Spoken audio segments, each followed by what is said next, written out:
What up, what up, what up, what up? It's your man, and we back with another installment of this SNT Podcast. I got some good fellas with me, LES, my brother AD, my guy AC. We back here to talk about it, man. We sports talk. Make sure you tapped in with everything we got going on. See us on Facebook where the essence of this thing began. Shout out to the commish. Make sure you tap in with us across all social media platforms, SNT Sports, sitandtalksports.com. See the commish, get your merch, man. Make sure you rep the gang properly. Tap in with us, man. We got big things coming up. See us over on Clubhouse, too. Shout out to Smooth, best moderator on the app, SNT Room over on Clubhouse, man. Fellas, first and foremost, how y'all feeling? Feeling good. I didn't take that 5 points on the Duke game. I'm kind of annoyed. Yo, man. You always take the Virginia every time. I should. I knew it. I knew better. But okay. They get, like I told you, in the last 10 meetings, they're all decided by less than 4 points. That's what they do. All right, fellas, we're going to get right into our agenda. We're going to get right into the agenda, man. We've been talking about this since the season began. We're hearing some rumblings out of New York City. Mayor Eric Adams is expecting to lift the remaining mandates within the next few weeks. I'm hearing as early as next week. So that means Mr. Kyrie Irving, as LES calls him, the man of 1,000 layups, will be eligible for home games and all games. Y'all know I'm excited. This is great news for basketball. If you're a basketball fan, obviously you love watching Kyrie play just for the aesthetics, if nothing else. We're talking about one of the best ball handlers that we've ever seen, if not the flat-out best. Mandates being lifted, Kyrie wins, man. Kyrie stuck to his guns. He didn't get vaccinated. I'm very happy about that. I'm very proud of him. I stuck to my guns. I did not get vaccinated either. Let's talk about the implications of this, man. This not only opens up the door to play, home games, of course, but it allows him to now play in Boston. And that really didn't matter a few weeks ago because we didn't anticipate Boston making any noise in the playoffs. But now it looks like Boston might even have a couple home games at the trajectory which they're going at. So now not only can Kyrie play in Golden State, he can play in Boston, and, of course, he can play at home. I think this is what everybody was fearing if you're not a Brooklyn Nets fan. Possibly the Nets at full strength. AC, you've been critical of the decision not to get vaccinated. You've had some choice words for Kyrie and the Nets organization. What does this look like? What does this mean to you now that it looks like Kyrie has won? He's waited this thing out. He stuck to his guns, and it looks like he's going to be able to do everything that he wasn't able to do prior. First of all, it looks like money because I'm going to be able to take yours and other people who believe in the Nets and think that Kyrie is going to help them. But beyond that, I don't know. Like it really, to me, it really depends on if Simmons is going to stop faking what his issues are, and if he comes back and gives you even half of what he actually is, then they're a possible contender. Again, Durant's injury. This is turning, and we were talking about it before. This is kind of turning into a Kevin Garnett type thing, where this dude was supposed to be out for a certain amount of time, and it seems to have been going longer than what we thought. And then if he does come back and he's healthy, you've got to integrate him and Kyrie and Ben Simmons in. The idea of them just playing together and being able to turn it on, it's never worked in the history of the NBA. So I don't see how it would work here, and that's what I would put my money on. How they going to get however many games Durant comes back, where's Simmons? So right now, Kyrie's going to come back. He's going to be used to being Kyrie and having the team by himself. Is he going to defer to Simmons? Is he going to defer to Durant?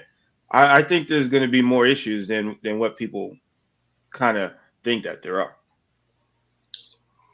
Your usual pessimistic self. I will remind you that the Grizzlies are great. I'm not pessimistic. What are you talking?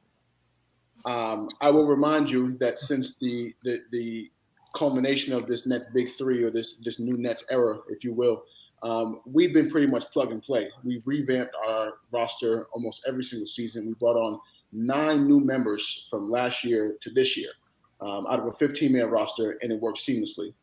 You lost in the second round of the playoffs. We were injured. I'm talking about this season. This season, the most notable game that we were last healthy, we ran through Chicago, who was the 1 seed at the time. You're injured again. The Nets are injured again. No, They've got two of their three players are injured. You're in the exact same position you were before when we last no, saw them in the playoffs. not at all. If you listen to Steve Nash earlier, Steve Nash said he said he will not rule out Ben Simmons or Kevin Durant playing this Saturday. Right.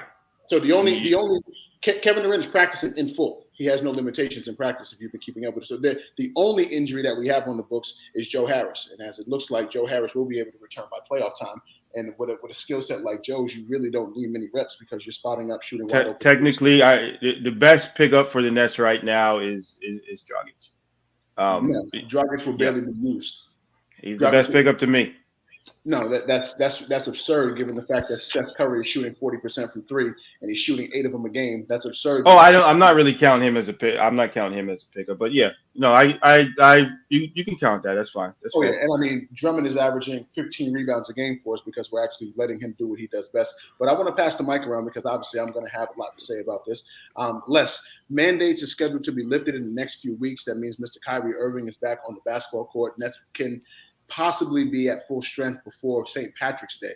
What does this mean? What do you think about Kyrie waiting it out? Where do you stand on the whole thing? Talk to me about it. I have mixed emotions about this whole situation. I'll start with the mandate. One, I'm all for a mandate.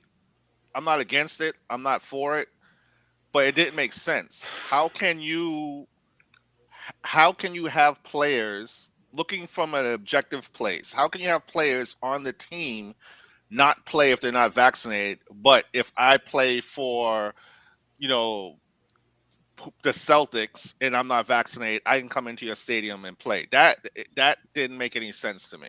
Yeah. If you can come into New York City, play the Knicks on Tuesday, play the Nets on Thursday, no vaccination, and be on your way. That didn't make any sense to me. Now, if you wanted to say unilaterally, no one who's vaccinated can play here, right, then I think that should have been what to do. I didn't like the whole pinky toe with the vaccination thing. I'm not sure what's going on with the mayor and in the politics of New York these days. It seems like taxes. There's a lot of. I can answer that question. That's taxes for that. Okay, yeah. So maybe that had some things to do with it. I also think, and maybe I'm being biased here, and maybe I'm not being objective here, so take what I say for what it's worth. My stance was, I don't care if someone doesn't want to get vaccinated or does want to get vaccinated. I just want them to make that choice with the most information possible. And it's beyond me how people, and I mean this respectfully too, and I'm not saying this because you're on here, Noah, because there's a lot of people that's listening who might not be vaccinated. So I'm not trying to insult the unvaccinated population. But I don't understand. Yeah, I just don't understand how, with all the statistics and information out there, people still think what Kyrie's doing is like a great thing. Like he's fighting the machine, like he's fighting some evil villain. Like, I don't get it. I don't get it. Now that's just me. Maybe I'm tripping. But now to the basketball point of it, I heard Simmons is coming back probably within a week. I heard KD's practicing. I actually heard the Simmons information on WEEI when I was driving this morning to my destination. I was like, oh, why y'all talking about the Nets? But it was a quick thing. Mm-hmm. I think Simmons is going to bring a dynamic to the Nets that they didn't have before. I think Simmons is going to be able to play defense. Like, he's really going to be able to lock people down defensively. People don't realize this, but when Simmons plays against the Celtics, Tatum's shooting percentage when he's on him drops dramatically. So that's anybody he's on. Yeah, but especially for the Celtics, because you've seen Tatum have big games versus the Nets last year in the playoffs. That is going to be hard to do now. Or much harder to do. You can maybe, I don't know how Simmons is going to play against like Giannis, but he's 6'10", can play the perimeter. Mm-hmm. I think that gives the Nets a whole new dynamic.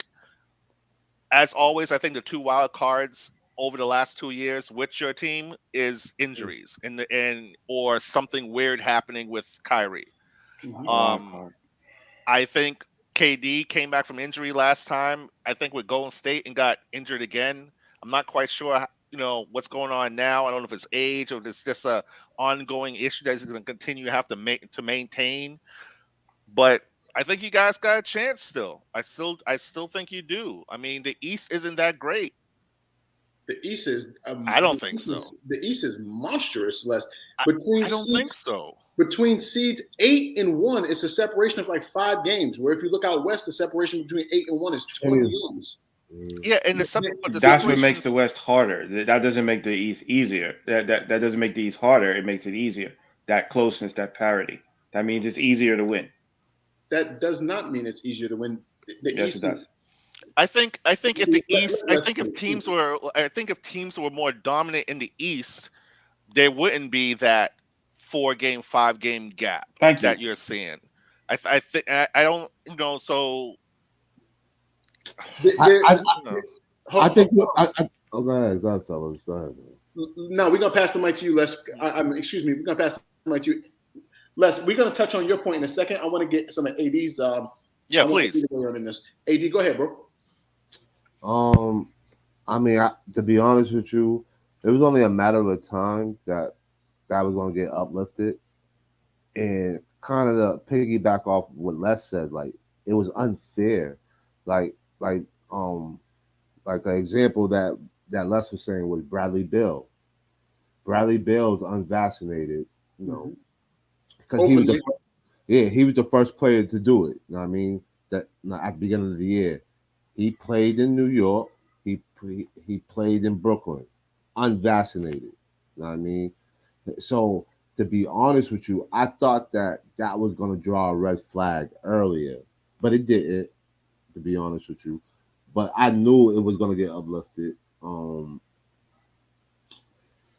East is to me, what it is about the East that you guys is not considering, because it's only a 5-game difference, is because all those teams are the ones who are suffering from the injuries and the COVIDs. All the Western teams are not suffering from the COVIDs besides street clothes. Let's be honest. And besides Chris Paul just getting hurt, there was no major injuries in the West besides Denver, who already had their number 2 and number 3 scorers who wasn't playing. So everybody on the West pretty much been, not having to deal with the COVID issues or just being healthy. But I think the East has more parity than the West. I think the West is only really out of like 3 or 4 teams. The East is really about 6 teams who could really like come out right now as of today. Absolutely. I think it's gonna be it makes for great soap opera. This is about to be a great soap opera coming up. I mean, we haven't seen the East this competitive in a long time, AD. And we're gonna argue this in a second, but I don't even think it's close. I don't even think it's close in terms of in competition when you're looking at either conference.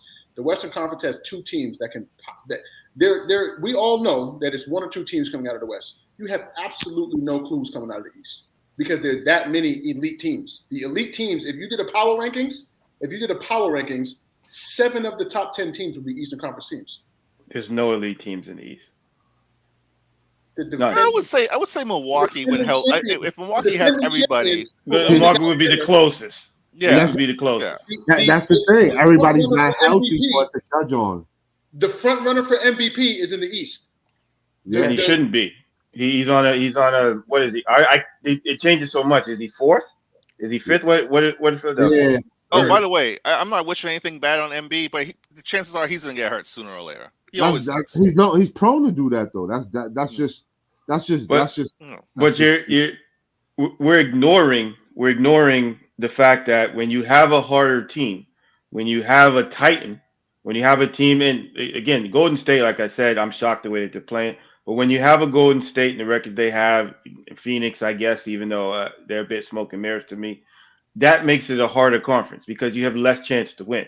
You have more of a chance to get to the finals in the East than you do the West, which is why when LeBron was Any team from the so the Boston Celtics have a better chance to get to the finals than say Denver does. They do. That So- if you look at the favorites and you look at Vegas, the reason it is because the East is easier.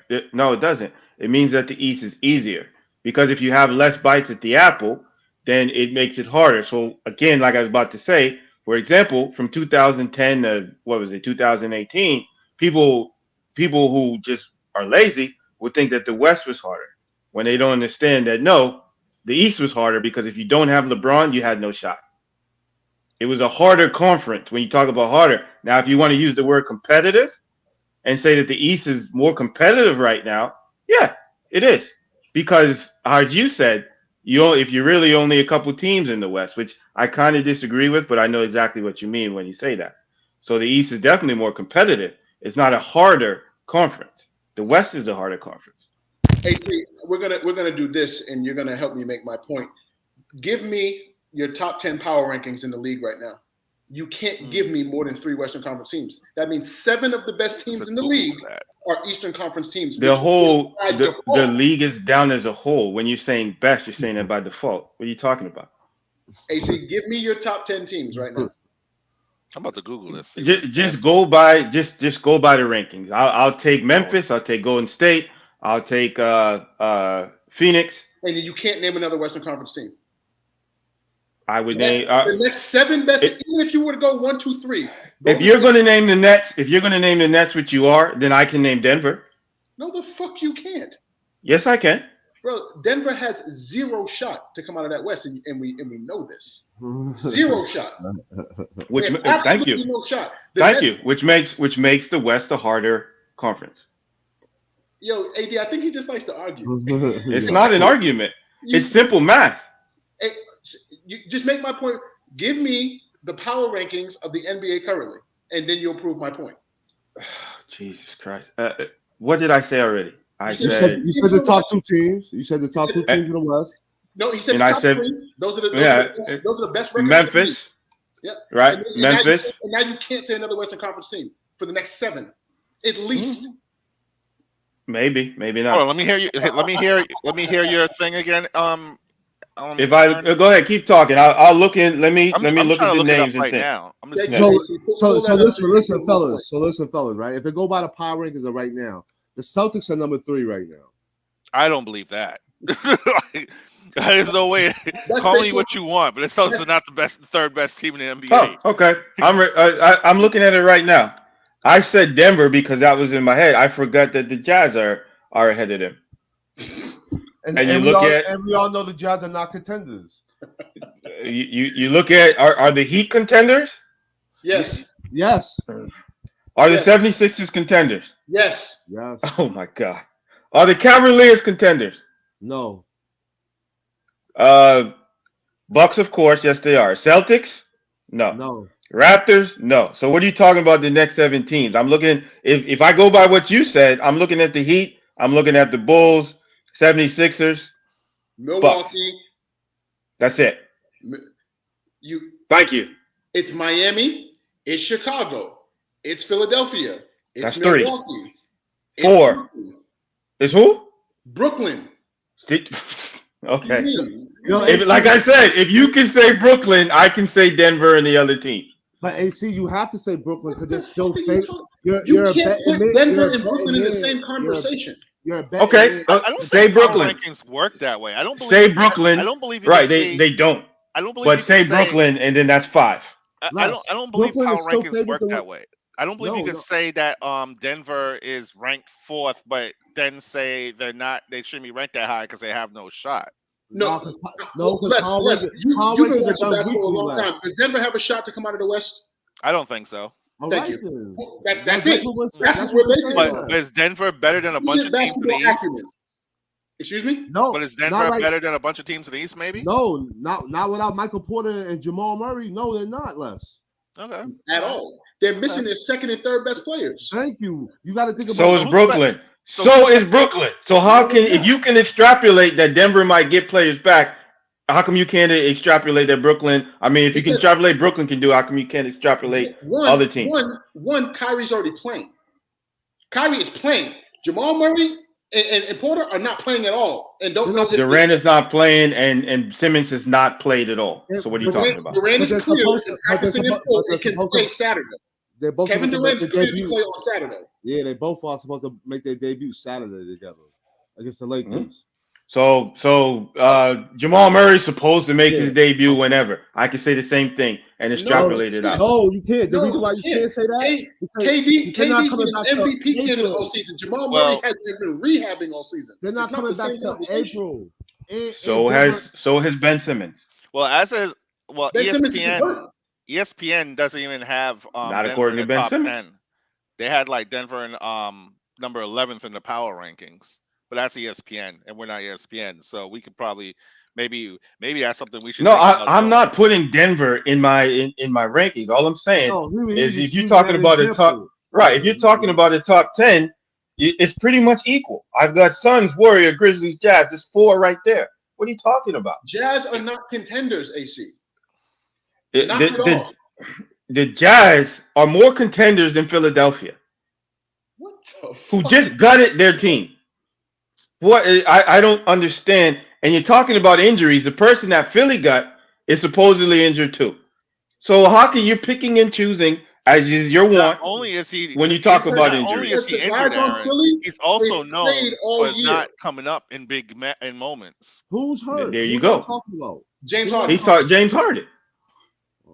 We've never seen James Harden perform in the postseason, but yet because to fit your argument, you want to add Philly in there when you know in fact that they're not. It's just what you do.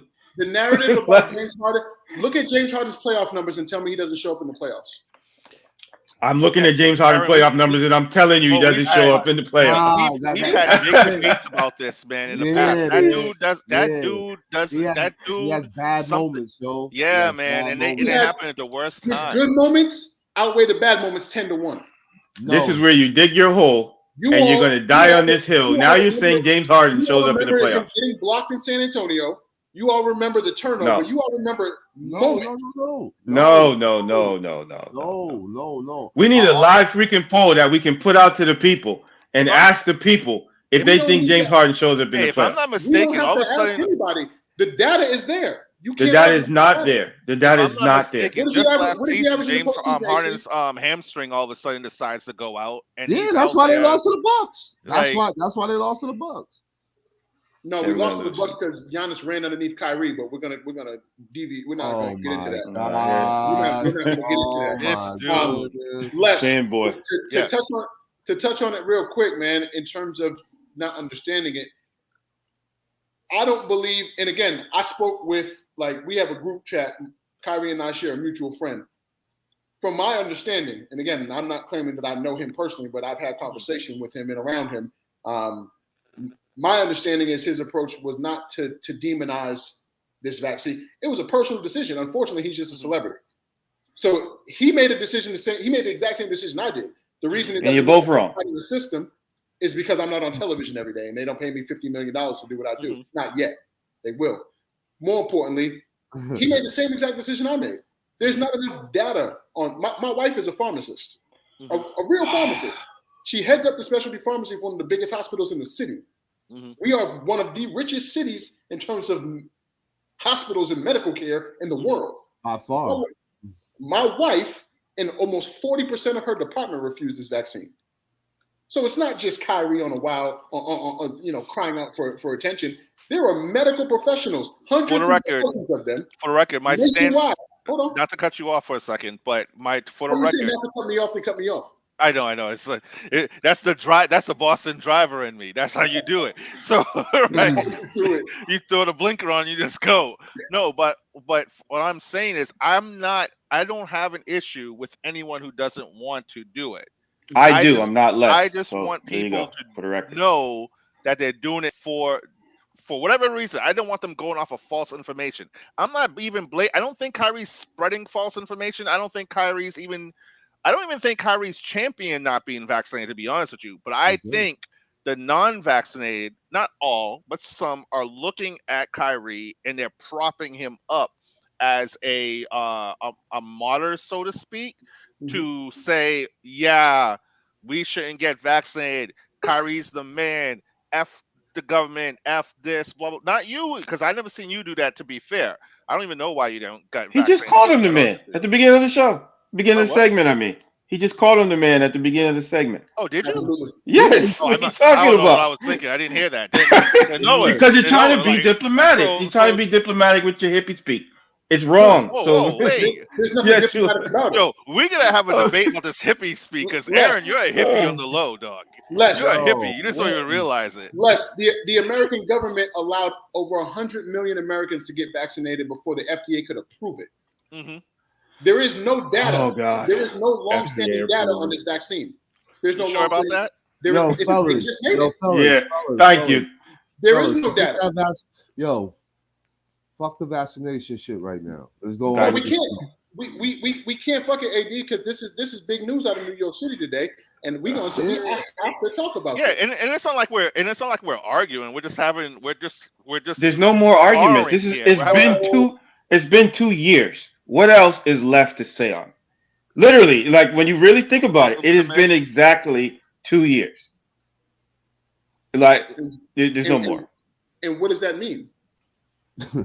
It means that if you still are talking this FDA approval stuff and blah blah blah after 2 years, when It's the not majority blah, of blah, things, It's not the blah, blah, majority blah, of things because that you there come has in contact never with been and in the eat history- is not FDA approved. in the history of American healthcare, there has Oh my never God. been a widespread forced mandate on a Has there medicine. ever been a virus that shut down the world before? That shut down the world? No. So what? That doesn't mean that There you go. There you go. So when new shit happens, you got to do new shit.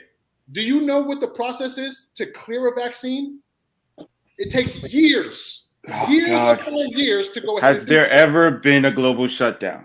I don't No. give a fuck what it So was. you have to change in order to save people like you from yourself. You had to do some different shit. Very Oh. simple. And Thank you. I agree with AD. It's killing me too. And even more Yo, importantly, I'm trying to tell y'all. And That even more vaccination- importantly, the vaccine stopped nobody from getting the virus. It stopped nobody from transmitting it, and it stopped nobody from fucking dying. Eddie, believe it or not, AD, people will That's eat not this true. up on the It is true. vaccination talk. Trust me. It is true. With the vaccine, All the you flat still got earthers the will virus, jump on here. you still Like, spread the yeah. virus, and you can still die. There's a lot of people who got the virus that had the vaccine that did not get as sick and did not have the same issues. So Everybody, that's not true. the vaccine prevented nobody from not getting the virus. That is a Oh, That's fact. not what you said. You said it prevented no one from dying, and that's not true. It didn't. People with the That's- if you got and the vaccine, you were still Like AG susceptible to said, it. like AG just said, this is not an argument. This is you believing what you want, and so there's nothing this- for me to this say. is not an argument. I'm telling you that all of us combined have nothing on the Beth Israel specialty pharmacy. Oh goodness! My wife If there's is a some, pharmacist. I don't have to argue with like I said, there's other things that I could add to that, but there's just no point. There's nothing no you can point. add to it other than your Okay. opinion. Oh. It's not an opinion. But moving Next forward, topic. man. What up, We're gonna Kamish? welcome- We're gonna welcome the What? big dog himself. The commission's in the building. Commission, we are talking about Mayor Eric Adams down in New York, talking about removing this mandate in the next few weeks, possibly days. Kyrie Irving is scheduled to play. How do you feel about it? I think he should have been playing. It's weird that other players are playing in that arena and he's not. It's like ass backwards. But Brad Beal walking through New York sneezing, Yeah, coughing, yeah. 30. yeah, 100. Nuts. Yeah, it's about time. Like it really doesn't make any sense for him not to be playing. But I was kind of like, I know AD wasn't trying to hear it, but I was sitting back. Listen, I was tuned in. But y'all going back and forth. It's not a back and forth. Aaron loves to hear himself talk, and he loves to argue foolishness. And that's When why I wish we could go back and replay when we get into these little so-called arguments.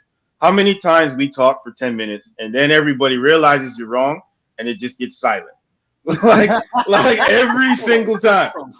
That's what happens every time. AD, is he talking about being wrong after the shit he pulled just 2 days ago? When we almost had to call in a wellness check, you fought so hard to be right, and you couldn't be any more wrong. We all sat here and told you were wrong, and you sat here and argued with us and told us that Kevin Garnett was a top 2 player in the NBA in 2008, like a complete bozo. and you tried to validate it over and over and over. If you say so. Was Kevin Garnett a top 2 player in the NBA in 2008? He was never a top 2 player in his entire career. Fuck, I don't even know. How was that even a conversation? Yo, bro. Aaron loves to hear himself talk. I couldn't believe he said this. Now, if he was Kevin Garnett. Thank you, dog. He was drinking Tito's all night, and he was calling him Kevin Durant, so we thought he was confused. But then he doubled down and said, no, KG was a top 2 player in the league in 2008, and now he's talking about someone else being wrong. Fuck out of here. 66 and 16, and if that's really the only example that you have, that's what I'm talking about. Aaron, don't do it, dog. Don't do it. I'm not going to, because I really want to go on to the next thing. He's talking about Brooklyn, a team that's not even in the playoffs anymore. He's talking about a part-time player. We have to dedicate time to these irrelevant people every week. LA, irrelevant. Brooklyn, irrelevant. LA, first of all, LA's never irrelevant. Irrelevant. We're never irrelevant. Never. Not even in the playoffs. Why do you keep saying we? Get out of here. Exactly. That's another thing. Fucking delusion, like Ted Kaczynski, just believing random shit. When has LA ever really been irrelevant, though? Let's be honest. Like, come on, don't do that. The whole second half, the whole last quarter of Kobe's career. But yo, let's go back though. AC, like I told you, KG's my I'm waiting for the next topic, bro. Noah, because you need to let me go first on that one, so I get my stuff out, dog. Fellas, man, what's the next topic? Pippen? No. Yeah. You gotta let me go first. He just did the Stevie J. No, man. This next one is a good one, man. We normally tap in right into current events, man. But Kamish hit my line. Kamish wanted us to get into a few things, and I think this is going to be a good one, man. We're going to get into the all-time overrated list. And at first, I was look at Les. Now, I was going to keep this strictly NBA, but I think we're going to open it up to all sports, man. We're going to open this up to all sports. We're gonna spin the mic, man, and please don't have Aaron Carter logic, please. Don't have Aaron Carter KG top 2 player 2008 logic. I want some real sound reason and rationale behind some of these things, because they're about to get crazy. If AC is talking about KG was top 2, like, I know I talk shit about KG, but I really, really like KG, right? But like top 2 player ever, like, come on, bro. Like, I didn't say that. I like how you just want to change the words and blah blah blah. Ever. I never played said in ever. the same league with Shaq and Kobe and Duncan. Never said ever. Never said ever. There was AC. You said 2008, which was he said 2008. He said 2008 KG was the best player in the NBA. That's what crazy. No, I said he was one of the best players. He's a top 2 player. No, you said top 2. We haven't. I know that. I just repeated what the fuck I said. I said, "Oh shit, I forgot LeBron." I said, "Oh, I forgot LeBron. He's number 2." Very simple. Yep. That's exactly what I said. The guy was number 2 in the NBA. Number 2 in the NBA for that year. For that year, he wasn't even the Finals MVP on his own team, but he was top 2. So what? Cedric Maxwell. Okay, so Larry Bird goes down because Cedric Maxwell was the Finals MVP. Are you crazy? This is so silly. One second, because he said in 08 he was the best top 2 in 08. 08. He said he's better than Kobe, cuz. I knew that was gonna get his attention. I was just waiting for it. Forget Kobe. Not in 08 though. Come on. 08. Defensive player of the year, 66 and 16, was the leader of the best team. It's very simple. It has nothing to do with how good he is. What the fuck? And there you go. There you go. I actually, you know what? Guess what? I took a screenshot. I was waiting for you to say that. I have a screenshot of that Jordan conversation that we were having the other day. I have a screenshot of you saying how a team's record does affect a player. In fact, let me find. I gotta get it. I have that screenshot. I kept it on purpose. I kept it on purpose. As soon as I saw it, DC, I was like, "Oh shit!" Let me get a screenshot of that. DC, when have I ever said some stupid shit like that? I'm famous for saying that players don't impact that. That's what. Exactly, which is why I took a screenshot of it. Yo, AC, DC, my too much pettiness Tito's. is starting to rub off on Too much dudes. Tito's. dog. There's no Hey, Tito's in this listen, cup. Les. There's nothing but Earl Grey tea and Hey, lemon Les. right now because I got places to go. We're gonna get right into Last this. night, my fault, Noah. Last night, I was watching a video and I thought I was thinking of you last night, Les. I was watching a video of Gary Payton. He was on Vlad TV Mm. and he was talking about Pip. I Mhm. wanted to put it in the thing last night, but I was like, I'm gonna wait to when we do this. I didn't think we was gonna do this soon. So when we I get can't back wait to see this. when we get back into the group chat, I'm gonna send it in there. And Gary Payton is bigging that man up. Yeah, I was gonna say Heavy. he bigs up. Yeah, he bigs up Scotty. Look, Really? listen, I he- can't He wait to bigs see Scotty this. up heavy. Yeah. I can't wait to see this. But that's man, why I love we petty gonna- people.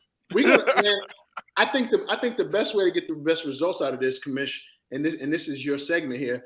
I want to just spin the mic around. I want to just keep going. I want to kind of just be a revolver real quick and just let's get some names out and some justifications for the names. We're gonna start with you, Commish.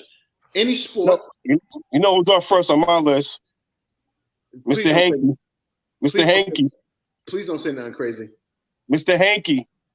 The Christmas pool? Rajon Rondo. Ray John. Oh God, here we go. He's not. Who rates him highly for him to be overrated? He's not rated highly. When you ranking him above Chris Paul, you are ranking him highly. Who's ranking him DC, above Chris Paul? You cannot take Majority of I don't know where y'all DC, been. you can't Yo, take what no, he's Yahoo say and then say, NT, Yahoo. please back me up on this. yo, dog. Right? We made a post show, and everybody was telling us that Rondo was elite and Rondo was better. I'm gonna pull the post up tonight. I promise y'all, bro. Yo, People, AD, yeah, a lot of Celtics Yahoo. I'm gonna pull say that post up tonight. That's why I say in the group. That's why so many people always have bad things to say about CP3 because there was always a comparison with him and Rondo. Yo, you want me to tell you another person? I'm gonna tell you a person who said it. But Rajon Rondo is number one on my list. He is by far overrated, and I'm ready for my number two if we spin in the mic. Go, keep going. No. We're gonna spin the mic. AD, real quick, tell me who said that. a What? Celtic Yahoo. About Rondo and CP3? A bunch of It was a gang of people in the Oh, group. Yahoo Brigade. It was said mad people in the group. Oh, they was just at me in DC like, yo, are y'all crazy? It wasn't like 1, 2, 3, or 4. It was a lot of people in the group. It was a hometown thing against us, bro. I swear to God. And I want to say Kenny MSB was one of the front runners. No, not my man, Big No Ken. bullshit. Jesus Christ. Nah. Yo, Steve Wilson loves Rondo too. Yep. Don't get it twisted. Swizzo too. Don't get it twisted. That man's overrated, man. Not saying that he's not nice. He is nice. He can play. Yo, my argument was back then was Rondo is a top 5 to 6 point guard in the league. He's never been top 5 in the league. Never. He's been top 5. He's been We top can debate that. He has never been top 5 in the league. Absolutely. That I disagree with. He had a couple top 5 seasons. Yeah, I disagree with that part. Me in his prime, in his window, he was 5 to 6 in the league, and I always thought that Chris Paul is the best point guard since Isaiah Thomas. Been the top 5 point guard in the NBA. Never. If you said that, I could see where the argument came from. So there's He Chris definitely Paul. has. Now, was that what the post said? Or are they talking all time? No, I'm talking about when he was playing, not all time. I'm talking about not you, Les. Not you, Les. I'm talking to Commissioner AD. Did the post say ever? No, it wasn't ever. It wasn't just one post, Noah. I don't care if it was just for a season. I don't give a damn. No, Rondo has never played better than Chris Paul in any season of his life. And this wasn't just one post. This was like, you know how I like to troll, so I'll go on and on with shit. This wasn't just one post. This was like numerous posts. Yeah, multiple. Years, bro. Yeah, like exactly. Like Rondo left Boston, and people were still going with this shit. Like what? And then Rondo came and saved DC's team. He helped save DC team. All the people that DC hated on dug the Lakers out of the 7-year grave they were in. Like LeBron came and did what Kobe couldn't and got them up. Got that trash. Did what Kobe? He got that trash. Kobe got 5 rings cut. And then he was able to bring him a player. He got the trash out of there and brought a player to help you win. Kobe could. Les, what kind of drink you ordered? I didn't. There's no room service. Come on, Yo. I'm not, y'all think this is a Russ, you're drunk tripping. statement? All I'm right. not tripping. Did Who's LeBron? the next player? Time out. Did the people you dislike not come and rescue your franchise? I'm not Yes or talking no? about that part. No, they didn't. They didn't rescue. First of all, Rajon Rondo had nothing to do with the win or loss. Like, don't do this. You trying to I'll tell give me it- Rondo wasn't big in the playoffs for you dudes? Rajon Rondo had nothing to do with us winning or losing. Nothing. Like nothing. Oh boy. I'll give it to LeBron all day. Hey, fellas, we're gonna keep it moving. Wait, 1 second. 1 second. You say, but my fault. You say he's not going to do what Kobe couldn't do. I'm not letting you get away with that statement. Oh my God, that's Hey, what I I was haven't gonna make talked shit about AC. Kobe in a long time. I'm here for it today. Oh, now we're why in the Kobe F not? talk. Let's Oh do my it. God. Let's Oh. do it. No, Let's do we're it. not doing that. We're not doing that. Kobe couldn't get nobody Les. to come play with him. Let's hold it down. Hold it He down. didn't hold it need down. to. No, Fellas. fuck that. He didn't need to. He won 5. Now, you know what? You're trying to troll me. You're trying to troll me, so I'm not even doing it. AC, Yeah. I need an overrated player, any sport. Talk to me about it. Russell Westbrook, Yeah, most thanks for overrated fucking NBA. unmuting me, Noah. Russell I Westbrook know. is most overrated in NBA, and then Brett Favre is the most overrated player in the NFL. I swear to God, Let's I go. wish you would have let me go before Aaron because I was good. Brett Favre was my Brett, number 2 guy. the accolades that Brett Favre gets, I think he's a 3-time MVP. Even 4. I think he was like 3 in a row. 3 in a row. Preach. Yeah. He led his team to 1 Super Bowl win where you had a rookie, Adam Vinatieri, make some stupid ass kicks when he was told not to kick the fucking ball to Desmond Howard. Preach. But I've never seen a player get more accolades over Desmond the Howard. length of time that Sure. Brett Favre got for being mediocre. And I think you're seeing Aaron Rodgers get some of that now. Everyone's like, wait a minute, he sucks. Like, how he got the MVP this year is beyond me. But I think it's right now, Russell Westbrook, in terms of what he's being touted as, is definitely, without a doubt, the most overrated in NBA history. But I think overall, for the accolades that he receives, Brett Favre is the most overrated player in history. Wow. AD, most overrated player all time. Any sport. Most overrated. Give me a couple if you got them. Your favorite player is actually a tad bit overrated. Oh no. No, he's not. He is. I'm not a homer, bro. I got him right where he's supposed to be in the 20s. Where he's supposed to be ranked. He's supposed to be top 25 ever, in which he is number 21. Mhm. So 21. Okay, so who's the most overrated? That's pretty high. he's supposed to be that. He's supposed to be that. He's the 21. He's 21 all time. Yeah, all time. That's pretty high. And he's supposed to be that. That's pretty high for a guy that never really led his team to like playoff wins and championships and shit. Yo, now DC, I want you to tell me, right? Name more than 2 starting 5 lineups that Kevin Garnett had at Minnesota. And not the He had an all-star style. No. Let me finish. Do not say the 014. Name another. You asked me a question. Name another team besides the 014 that he had Latrell Sprewell and Sam. Why doesn't the 14 count? Because that's the only time he went to the Western Conference Finals. The only time he should have got it done. He had a good squad. He had 2 all-stars with him. All right, DC, do you remember the series? Yep. All right. So what happened that series, DC? He doesn't like taking big shots. What happened that series? I'm not asking about the career. Answer the question. What happened? That was when they ran into us, right? DC. Answer. Lakers, right. I mean. Right. And what happened? They ran into the Lakers. No. They was up 2-1 against your Lakers, and Troy Hudson and Sam Cassell both got hurt. And Kevin Bro, you didn't have a chance. Y'all didn't have a chance. Oh my God. You didn't have a chance, AD. Yo, DC, y'all was better off like let's win because y'all got your ass whooped by Detroit. That's not true. Kobe through the series, but who's the most overrated player? Detroit didn't kick their ass. Huh? Detroit didn't kick that. Please, that series was thrown. Somebody tanked that. Somebody tanked that. My dude. He who remained nameless somebody AC, take that serious. AC, But who's your most overrated player? I'm curious. I don't have one in basketball. But who? Like who? Mine's just hockey, and it's Mario Lemieux. What? Y'all don't even know who that is. Mario Lemieux was nice. I know that is overrated. He's overrated. How? Why? He's soft as shit. He's injury prone. He's French Canadian. Of course he's soft. They don't have balls. You can't What are you talking about? You can't call He's Canadian overrated hockey to me. players soft. That's I can call French Canadian Hold on. soft. Yes, I can. Hold on. Les. Is he soft? I've been to Montreal 5 times. I'm gonna have to side with AC Hey, on this as one. soft as he is, that dude could play some hockey. Not saying he's not nasty. He's soft. Not saying he's not. I don't like. Absolutely. Sometimes soft players are. He's a center. He's a French Canadian See, I center. don't like that. I don't like the soft and hard thing because some players are that's just their game. Nah. Right, but Mario Lemieux has been protected as a center, as a centerman. He was protected his whole career, and he was supposed to be. That's why you have goons.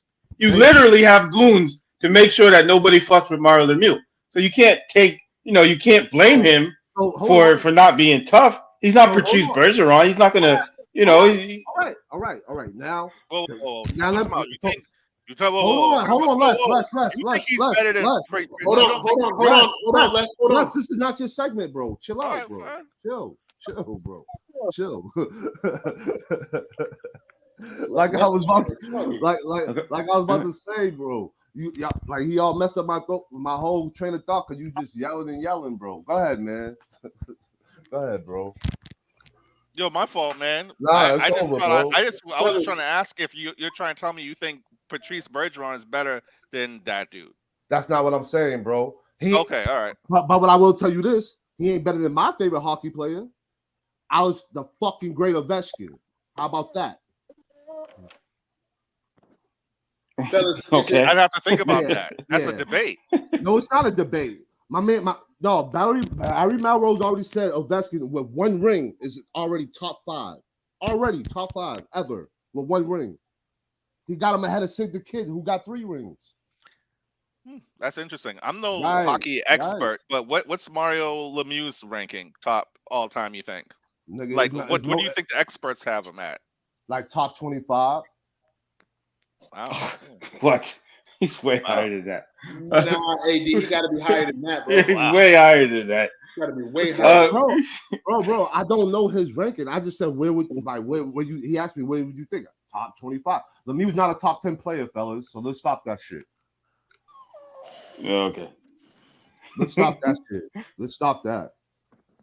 He might be a top 10 scorer, but player, no, he's not. Okay. Who's over? Who's next? Is it Lex who's supposed to be overrated? Y'all are weird. Dude, I'm mad at Aaron Carter. No, we can all say the same thing, AC. Yeah. So That's why they're overrated. Yo, bro, listen, I'm off this show, bro. I'm good, man. Y'all have Wait, what? Are Nah, you mad? AD, don't do that. We need you, Don't dog. do that. Don't do that. Come on. Dude, I'm sorry. What happened? Yo, is this Alright, my let's go. fault? I'm sorry. The show continues, man. Let's go. Hey, You'll be sometimes back. Sometimes it gets crunchy on Over SNT, hockey? Right. Y'all, What's y'all going pissed on? AD off. Y'all told AD he's Mario Lemieux's top 10. I mean, I just looked at 3 different lists, and Mario is Mario is no lower than 6th on any list ever. Most times he was 4th, 5th, and 6th. Dude, I did not know he was that passionate about hockey. Now I'm gonna troll him. Bro, I love hockey. You feel me? I didn't know AD loved his hockey like that. Like, I don't know a lot about it, but I like watching that shit. Yo, AD was out. AD banged the phone on y'all. yo, was like out. real talk. Was I tripping? Yeah. If I was tripping, I apologize. I didn't mean to set him off. No, but that's partially my fault, Les. I should have muted you. But fellas, we got to be respectful, man. When someone has the floor, you got to let them rock. You can't just speak over them. That's not how we do it. Yeah, man, yeah, but you just also can't just be taking off his shit, nigga. It gets heated in here sometimes. That's what the fuck we do. That's absolutely right. That's absolutely right. That's absolutely right. Yo, I'm sorry. I'm just dumbfounded about. Oh, never mind. I'm like, hey, Les, I hope you learned Mario Lemieux sucks, and you better recognize that. Oh my God! Don't you ever. Yo, AD pulled his earpiece out. I was like, nigga, I'm gone. Like he was on ESPN. That shit said he was out of here. Les, man, after pissed AD off, man, it's your time to shine. I'm gonna piss some more people off. I got 3 names. We all know that I think Scottie Pippen is overrated. Mm-hmm. The man doesn't even have 18,000 points for his career, and he's played 50 years or something in the NBA. People will say that he's responsible for Jordan, but they won't say he's also responsible for Houston and Portland. I mean, he was sitting on the bench during crunch time against the Lakers, if I remember correctly. But I want to add on to AD because I have some more spice for Brett Favre.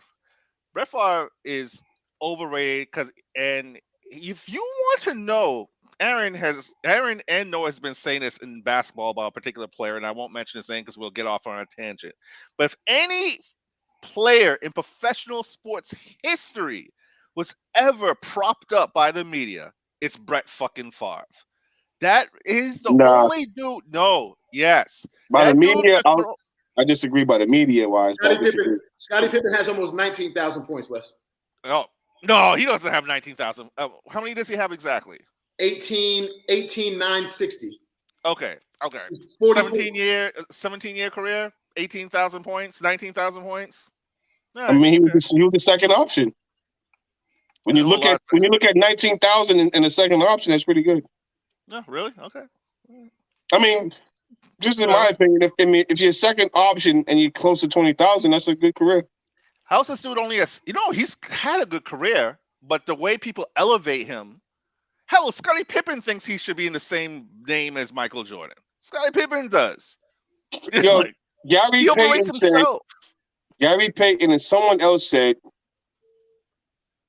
Scottie was more talented, but Jordan was just a great scorer. It's amazing because Gary Payton knows this, and he's trolling because he wasn't trolling. He was dead serious. He was for real. I'm gonna put the interview in the group today.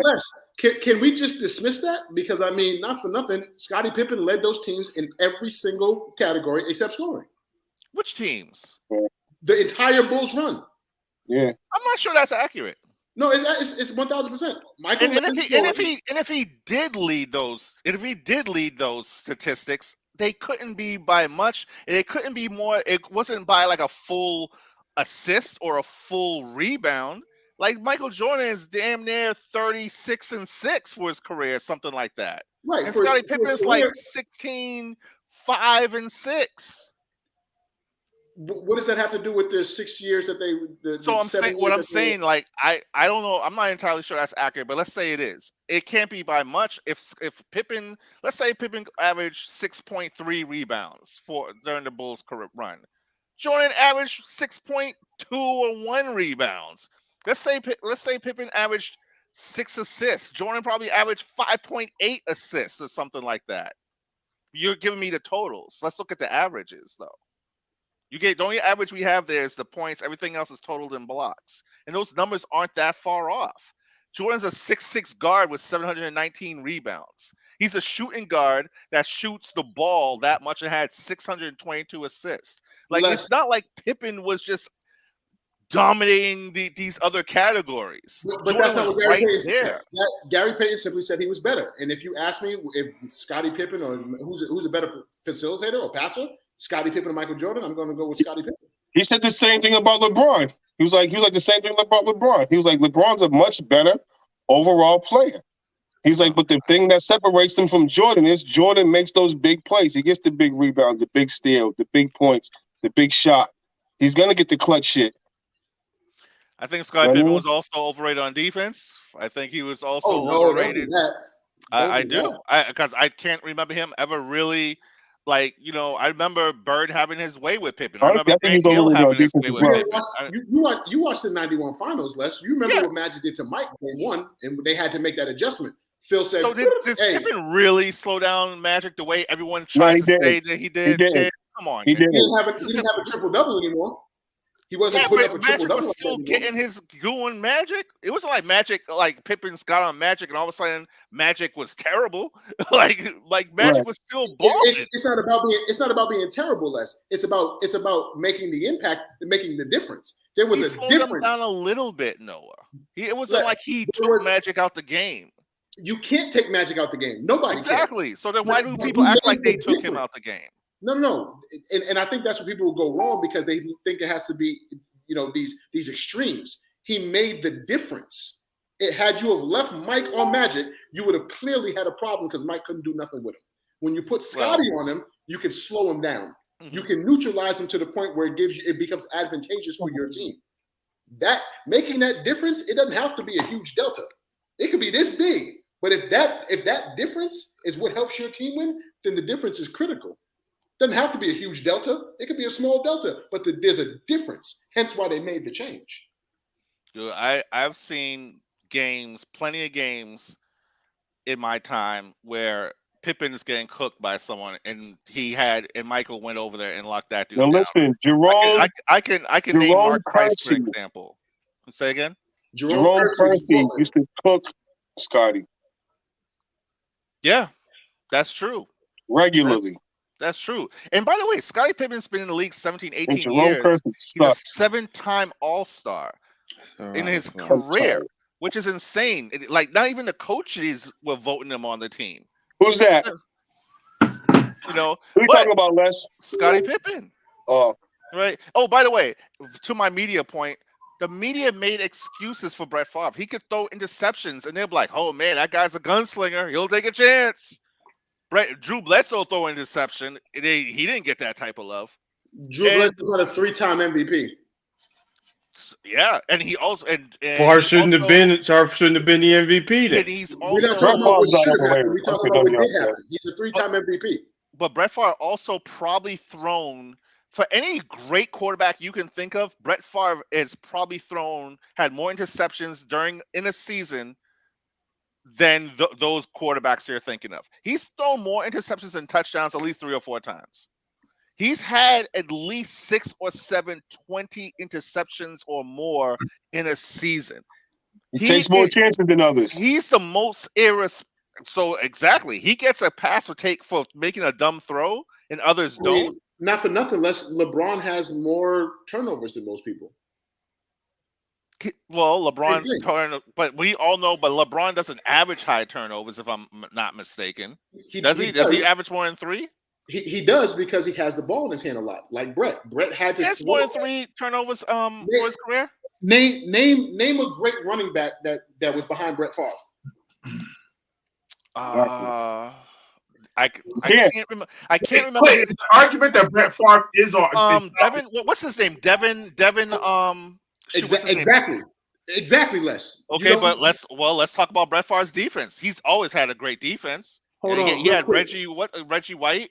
He's always had he had a good defense. Like Brett Favre had a defense his damn near his whole career. Les, just as a football player, I can tell you how good his defense was. Doesn't change the fact that the game had to be weighed on his shoulders more so than not, because there was no balance. Those offenses weren't dynamic. It was Brett win the game for us or we lose. Real quick, I want to introduce C-Mac. If you don't know C-Mac, Google him. One of the most decorated coaches from this side of the world. C-Mac, I got one more. No, we appreciate you. We appreciate you being here with us. Let me just catch you up to speed real quick. We started with the New York mandates being lifted and Kyrie coming back. I'll give you the floor for that in a minute. And now we're on. This is a commish request.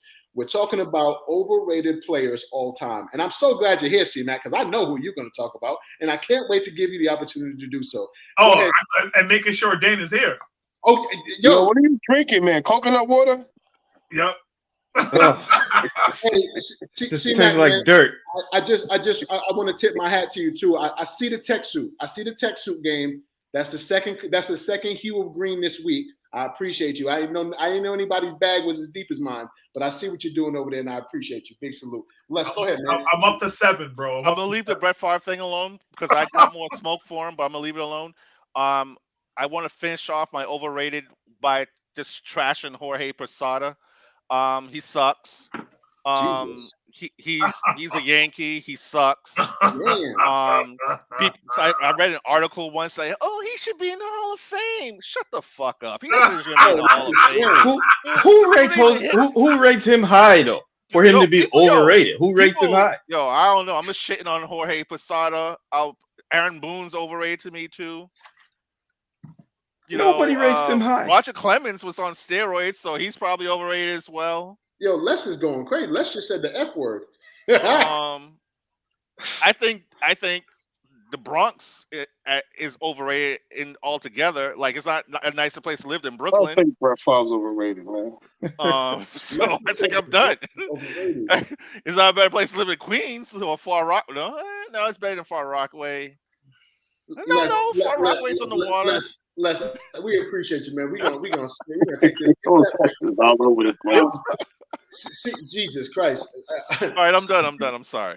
C-Mac, the yo, floor, C-Mac, brother. Let's just ran AD off, yo. It was Les?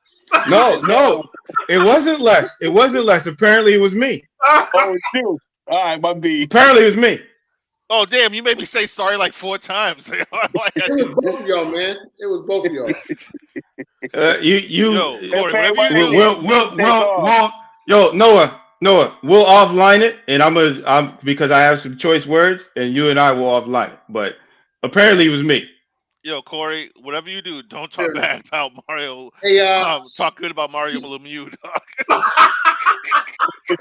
Yeah, don't do it. Don't do it.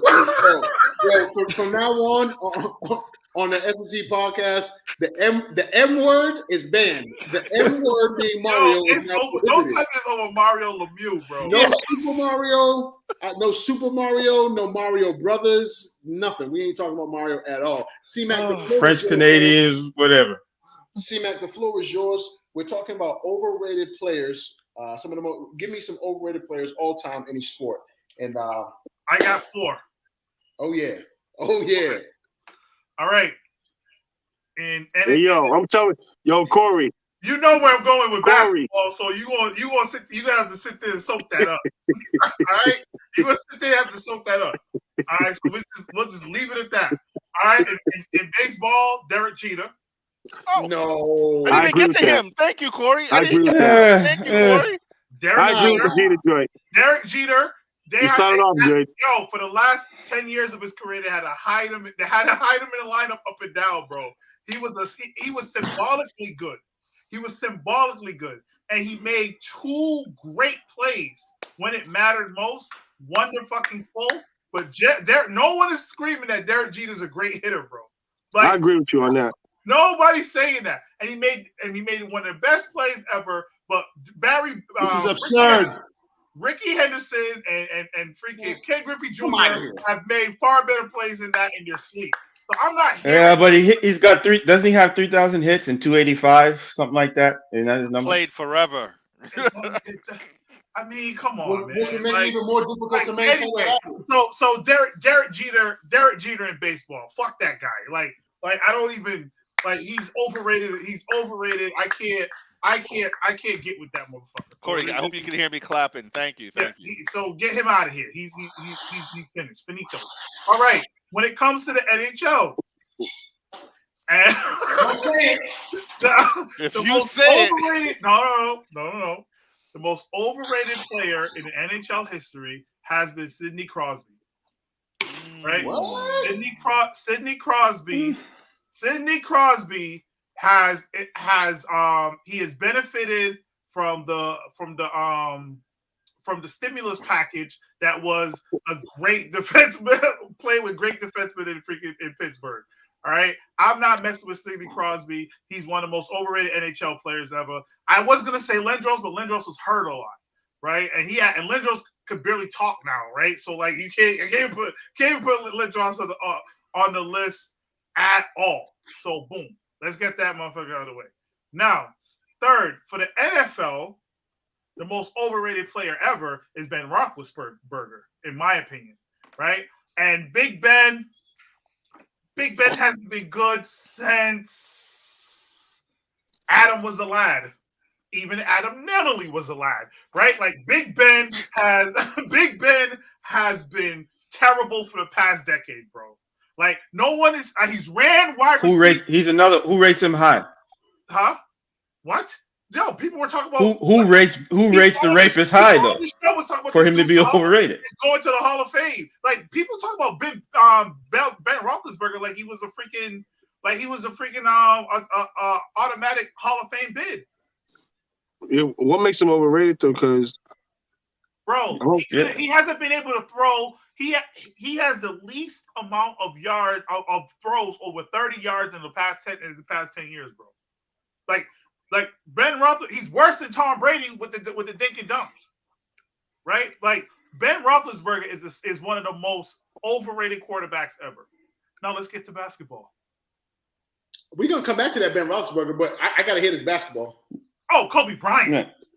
It's Kobe Bryant. It was Kobe Bryant. It was Kobe Bryant, but Westbrook passed in my team. No, bro. Yo, both of y'all are boneheads. Both boneheads. The RIP. Kobe Bryant benefited from the RIP stimulus package. He did, right? And I'll tell you why. Right? No top 10 player in the NBA has missed the playoffs 3 times in their prime. No top 10 player in the history of the NBA, right? Or supposedly top 10 player. I believe you can't be in the top 10 if you were ever a 1B on your team. Right? If you are the second best player on your team, why are you top 10? Right? Honestly, I'm not even in the mood for this conversation. I have too much to drink. I'm sleepy. No. Am I asking? Is that fair? Am I bugging? Yeah, you're bugging. No, I'm not. Right. Do you want me to keep going?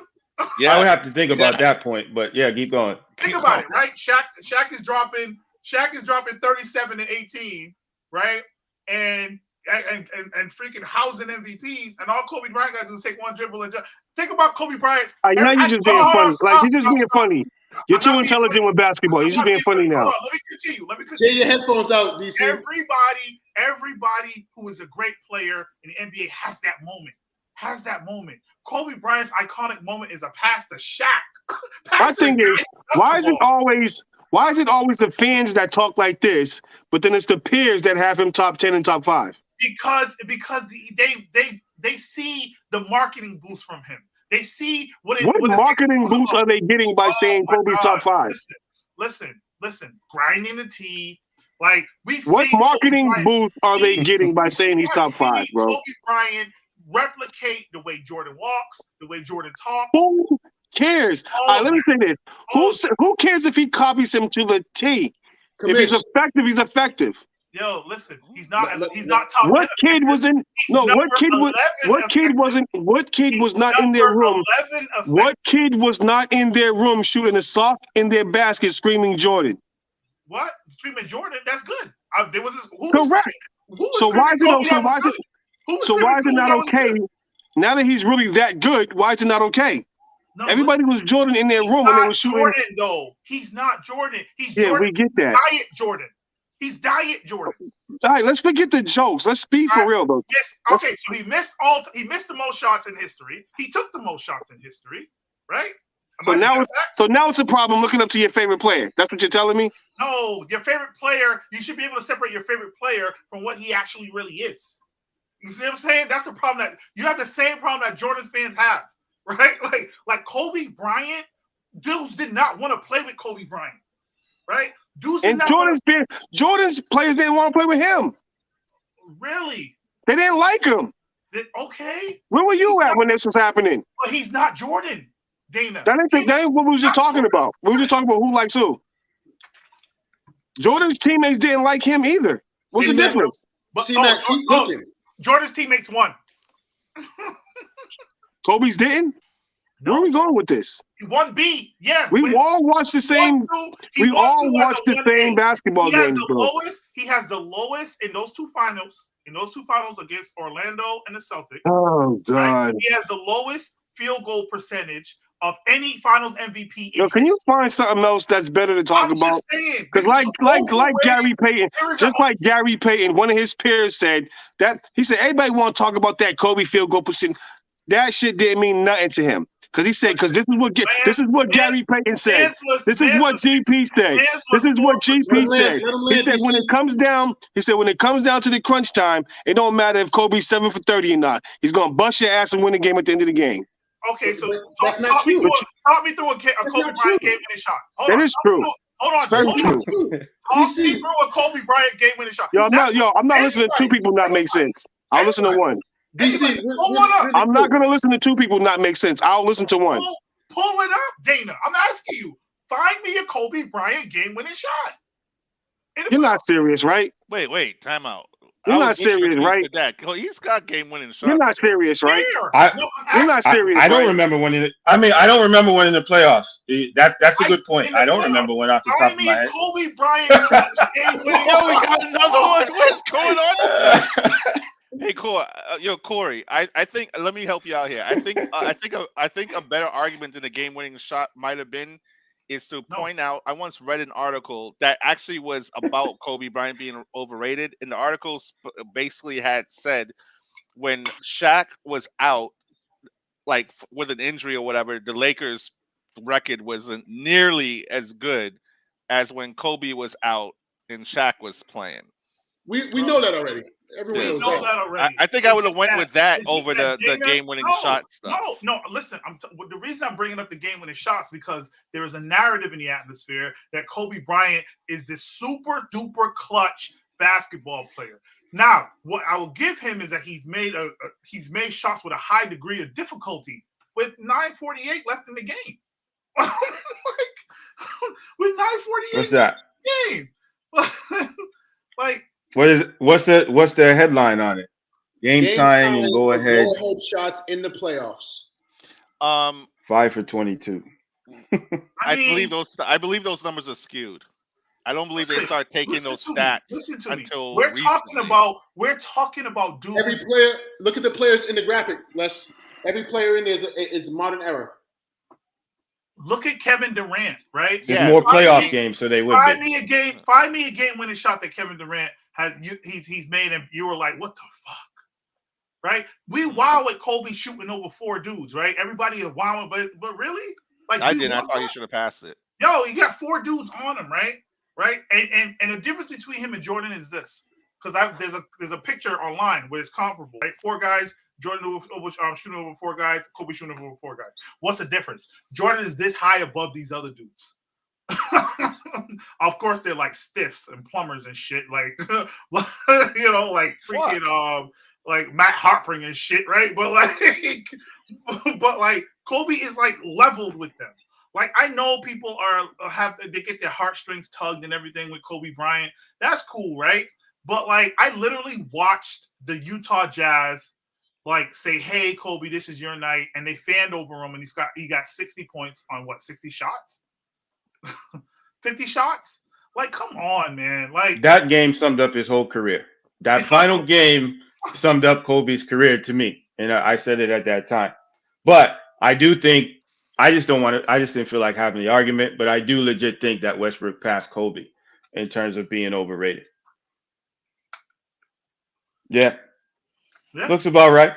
Looks about right. But to me, Bryant was the first, and I've said this before, Bryant was the first internet NBA star. So he won the dunk contest. He was voted all-star starter when he was still coming off the bench for the Lakers. But even though I think some of it is illegitimate with the trade, he still was able to win. He still was over 5. He was a 500 player without Shaq. But he did have some effect before he started stealing money after 2010. Whereas Westbrook has never done anything. And he's rated as a top 75 player of all time simply because he averaged, if he averaged 25, 9, and 9, he wouldn't be rated as high. It's only that extra 1 rebound and that 1 extra assist that people have him as rated as high as what he's rated. Well, that's why I say he's the most overrated. That's not true, AC, because even at 25, 9, and 9, he'd be the only player that ever did that. I don't think he would have gotten the publicity. He definitely wouldn't have got the MVP, but I don't think he would have gotten the publicity that he's gotten because of that extra 1 rebound and because of that extra assist. I mean, he averaged a triple-double for 3 straight years, and they didn't give it to him every year. So how do we reduce it down to which is a nut year? That would make my point. Like the feat didn't become any less incredible since he was the only one to do it. It just that people realized that it was a lot of that shit was empty. The people there's video people started putting videos of him stealing rebounds, of him giving up layups for assists. People started putting that video. They started calling it. We mentioned Rondo. They started calling it the Rondo assist. When Rondo, I think he led the league in assists, maybe 2011, 2012, around there. When Rondo had open layups and he was giving up layups to get an assist, and he was turning the assist into a selfish stat, and that's what Westbrook did with the assist. Well, what I will say, AC, that is very accurate. Is in typical NBA basketball, the point guards are supposed to do what when the shot goes up? When your shot goes up for your other team. Well, what's the point guard supposed to do? If the point guard was supposed to be the one to get back, right? Mm-hmm. Or outlet. He's found out that he can stick around, be first to the ball, and go. But that's neither here nor there. Back to Kobe Bryant, right? Michael Jordan shot 51% for his career. What did Kobe Bryant shoot for his career? 44%. Low 40s, I think. 44%. Right? Michael Jordan. Forget Michael Jordan. Kobe Bryant shot 32% for his career from 3. Right? Like, I don't understand what the mystique is around Kobe. And I'm fine with him being a top 11 player. But if you could look at y'all gonna clown me. I want y'all to look at Moses Malone, and I want y'all to look at Kobe Bryant. I'm talking about from a numbers standpoint, right? Oh and an accolade standpoint. You forget that. How many times did Moses Malone win MVP, Les? 3 times. 3 times. Okay. How many times did he lead the league in scoring and rebounding? He's led in rebound multiple times. I don't remember the exact number though. I'm just saying. I'm not saying that he had a better career than Kobe Bryant, but there's a lot of people out there that don't. There's a lot of people that has Kobe Bryant not in their top 10. He's only been put into the top 10, unfortunately, due to his passing in some of these polls. And I think he is getting a bit of that love. He is the basketball capitalist, and that's why people like him, because he's able to put himself first in a game that's supposed to be a team sport. That's why. He's the capitalist of basketball. He monopolizes shots. He takes high volumes of shots. He makes little kids and parents go crazy because, hey, if Kobe could do it, I could do it. I could go to NBA. I could put a ton of shots. I could play with a 7-foot monster who's going to probably grab the rebound and freaking dunk it and break people's necks. And I could hide my field goal percentage behind that. So I'm not like, he's overrated. You're gonna have a lot of people looking for you. I hope they don't know what your car looks like or your address. It's an accurate statement. You might Like, why would they be mad? Steps. I don't understand why they would be mad. AC, I think one of the big reasons that Westbrook hasn't overtaken Kobe is because no one has Westbrook near the top 10. No. There are maniacs in this world who, even in our beloved Facebook group, that will tell you that Kobe is top 3 or top 5 or top 10. I think most people, even Westbrook fan, I'm a big Westbrook fan, I don't even have Westbrook in the top 25. And I think that's appropriate.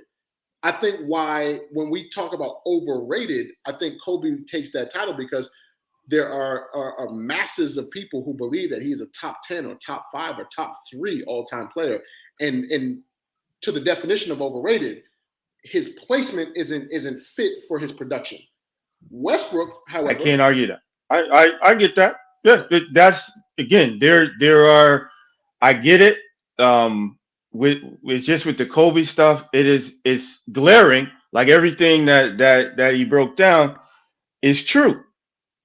Like it's just true. But the same conversation has been had for 10, 15 years now. The only difference is now it becomes almost a taboo to say, well, wait a minute, he didn't get better, because of his unfortunate passing. And so now you can't even discuss it. And I think we already talked about it when you had a bunch of people who were saying it wasn't like Jordan, so there was no free agency during Jordan and stuff like that. You had the stars of the game. You had a Durant. You had, Garnett. You had those other guys who had the opportunity to play with Kobe, and they chose not to. Like, they literally chose not to. And then when he died, I think I put an article from Garnett and other people say, I wish I could have played with him. Please stop it. You could have if you wanted to, but you knew that it was not going to be a good thing to play with him. And like I said, they tried to give him, just like they do with the Lakers, they tried to give him the best center in the league at the time in Dwight Howard, and that didn't work. He needed. They gave him the best center. They gave him the best center with Gasol. If you don't, Shaq was older at the time. But in 08, there's a good argument to be made that Gasol is a top 1, 2, 3 center, and they gave him that. And I think that's what changed the trajectory of his career. I'm 100% certain that if he doesn't play with Shaq at the beginning of his career, he has the same career as Tracy McGrady. I think they both have this exact same career. Lots of points. Some highlight moments, but he's going to score a lot of points and he's going to be around 500. That's what I feel that Kobe would be without Shaq. So for the Kobe fans, I'm gonna push back a little bit for the Kobe fans. So I don't want this to look like we're all just trashing Kobe. Hold on real quick, Les. I just want to get mine off real quick. I didn't get a chance to speak on my overrated. I only really have two. Of course, I factor in guys like Brett Favre, but again, I factor in the context that comes with that. Brett Favre had to do what he did. In order for them to I guess, be competitive, he had to play that way. It was like James Harden in Houston. They were imploring him to do that shit. If you watch Brett, even in college, it looked a little different. You know what I mean? He got there, and of course, you get the names like the gunslinger and all that shit. But when you look at the game of football and you understand that he was so one-dimensional that there were naturally, by default, going to be more turnovers because he was throwing more than anybody. But again, I don't penalize Brett too much on that. Just understanding more of the context. Kobe is, of course, on my list for obvious reasons. I think C-Mac did a very eloquent job explaining why. But this one's going to bother a lot of people too. And I've said this for a long time. But Derrick Rose is one of the most overrated players, I believe. We're talking about the youngest MVP ever, of course. But we are also talking about the only MVP candidate that wasn't ever recognized. Derrick Rose in his MVP year didn't check the boxes. It would have been very easy to give it to LeBron that year. LeBron kind of bested him across the board. Chicago ran on defense. Chicago did not run on offense. Derrick Rose's impact to that Chicago Bulls team was not defensively because there were 8 players on that team with higher defensive rankings than Derrick Rose. That team did not run on offense. He was the only offense that team had, and it was wildly inefficient. It wasn't very dynamic because he wasn't a great shooter. He's averaged 25 points once in his life. And the rest of it was a lot of kind of fluff, if you ask me. There's a formula that I've spoken about before in terms of identifying the most valuable player in the league every year that they do it. Every single year other than the 2011 year where Derrick Rose won, you can find whoever wins in atop the major basketball advanced metrics, whether it be PER, plus minus, and win shares. Normally, you can find that the player who wins, he's top 3 in every single one of those categories. I don't believe Derrick Rose was top 5 in any of them. I don't believe he was even top 7, if I'm remembering correctly. But I love Derrick Rose. I love Derrick Rose at Memphis. I'm just speaking more so along the terms of where people had him. And, we get enamored with these dunks and these explosive plays. And we all from the same place. We all from the hood. We understand basketball, or we perceive basketball a lot differently. We'll look at a guy with a fancy handle and say he's really, really good, despite whatever his impact is on the game. We'll look at a guy who dunks on people and be like, wow, this guy's great. Ignoring, the other facets of the game that come with it. So I want to preface all of our statements with saying, for the most part, I don't feel like any of us were hating on any of these players. The segment was to acknowledge overrated players. And I think everyone had a good argument based on why certain players were overrated. AD is my brother and I love him dearly. I don't believe Mario Lemieux was fucking overrated. I'm not a big hockey, historian. Oh, C-Mac, you're muted. Unmute yourself. Was AD arguing that he was overrated or he's not? He was arguing that he was overrated. He told us that Mario Lemieux was a top 25 hockey player all time. I checked some of the lists, ESPN and a few other places. Nobody had him deeper than 6th all time. So he was pretty much unanimously top 10. I don't know enough about hockey. I enjoy hockey, but I'm no hockey historian. Oh, hold on. So he was saying that Lemieux is overrated. Yes. Oh, no. he was saying Mario Lemieux was overrated. And I love you, AD, but brother, Mario Lemieux. What people don't know about Mario Lemieux, I saw Mario. All right, there's two people I saw in the airport that I thought was two giant human beings. I had no. It was only because I never thought they were that big. Razor Ramon. Razor Ramon. He's big. Yeah, he's 6'5". He's a big dude. Yo, he's huge. And Mario Lemieux. Mario Lemieux was a big dude, and this was like I was going to spring break. This is like the late 90s, man. Big dude, big fucking head. Anyway, go ahead. Yeah, he also I thought I heard him say he thought Patrice Bergeron was better, but then he said Patrice Bergeron goes harder than him, and Mario is soft. And I'm real like, quick, because I want to reel this in because AD isn't here to speak on himself, so we're not going to speak about AD. That's my dog. But yeah, in terms of overrated, I got to go Kobe and Derrick Rose. Overall, a pretty good segment though. Definitely some light shine. It's always nice to get Lester to swear. Whenever Lester gets flustered enough and it's a profanity comes out of his mouth, I'm all for that. But I want to transition into a few other segments, fellas. We got a little bit of time left. I want to talk about this. I was watching a little bit of ESPN in between clients today, and they were talking Dame Lillard, and they were talking Dame, and Dame was saying that he still can't believe that CJ is gone. It kind of led me to thinking, like, did management not have the conversation with him? Is he bullshitting me right now? Because I find it difficult that management didn't at least run it by him. Dame, we're going to trade CJ. The way he spoke today, and it wasn't just a report. I literally heard him saying out of his own mouth. He was saying, he can't believe that CJ's gone. He's watching Pelicans games, damn near with tears in his eyes and knowing that he's never coming back. He's never suiting up in the black and red. But that isn't exactly what I want to speak on. Is Dame loyal or is Dame stupid? That is the name of this game. AC. No, let me start because I got to keep this I got to keep it at 2 hours. So, it's a weird thing for him to say that. Like, I saw it in passing and didn't pay. I was like, what? I figured that was just a misleading headline, so I didn't even want to click on it. I thought it was one of those little clickbait things. He probably said something completely different, but apparently that's what he said. Yeah.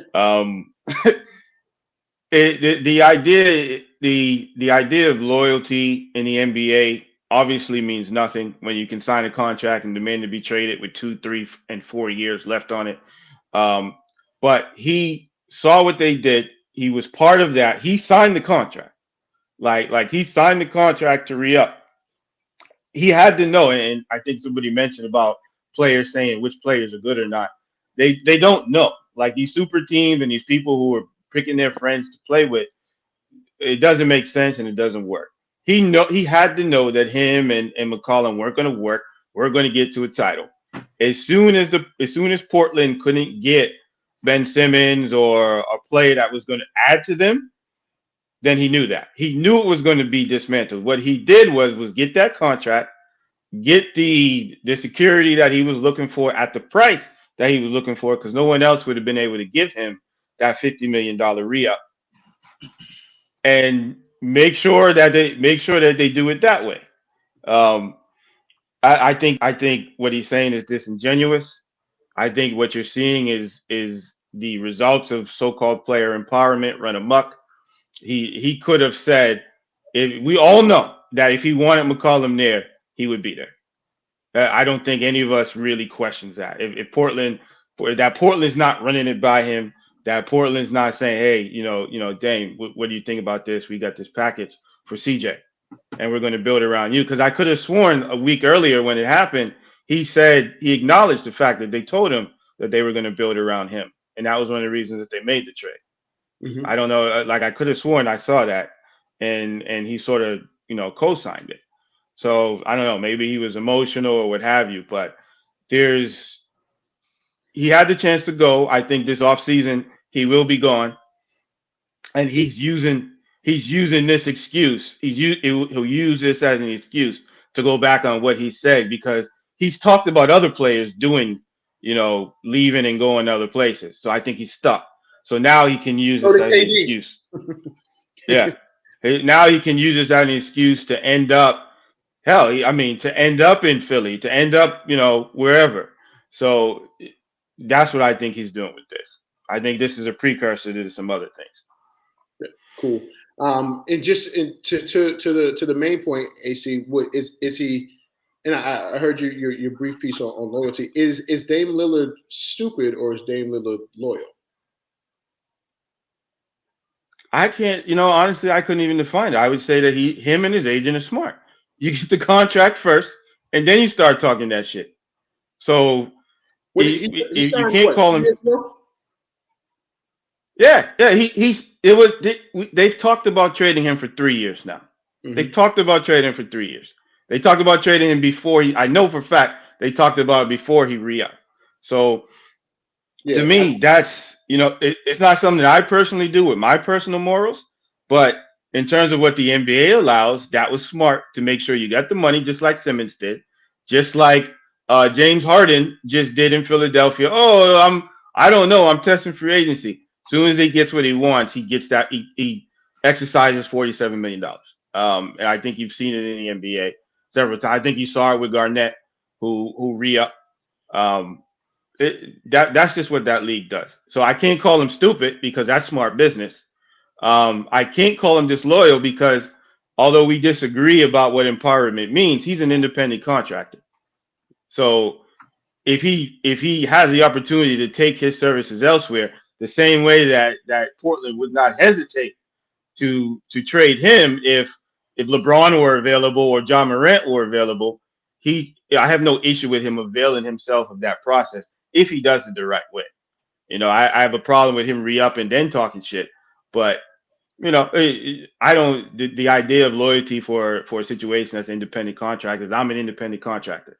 I'm not beholden to anybody. But if I sign a contract and if I make an agreement with a client and a lot of it's not handshake anymore, it's just in Zoom and shit like that.